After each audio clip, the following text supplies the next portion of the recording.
Online পাঠদানের দেশের সবথেকে জনপ্রিয় শিক্ষা প্রতিষ্ঠান 10 মিনিট স্কুল, যাদের মাধ্যমে অল্প খরচে শিক্ষার্থীরা জ্ঞান লাভ করছে দেশের বিভিন্ন প্রান্তে বসে। তবে চলমান কোটা সংস্কার আন্দোলনের প্রভাবে প্রথম দিকে এই প্রতিষ্ঠান ভিন্ন পথে হেঁটেছে, তাই শেষমেশ সুর, তাল এবং ল কোনোটাই ধরতে পারেনি শিক্ষার্থীরা।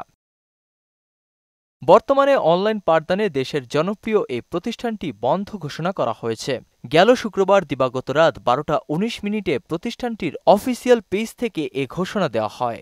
সেখানে বলা হয় 10 মিনিট স্কুলের সব লাইভ ক্লাস, রিভিশন ক্লাস এবং ইংলিশ সেন্টারের অফলাইন ক্লাস শনিবার থেকে অনির্দিষ্টকালের জন্য বন্ধ থাকবে। সম্প্রতি স্টার্টআপ বাংলাদেশের 5 কোটি টাকার বিনিয়োগও হারিয়েছেন 10 মিনিট স্কুলের প্রতিষ্ঠাতা ও সিইও আইমান সাদিক।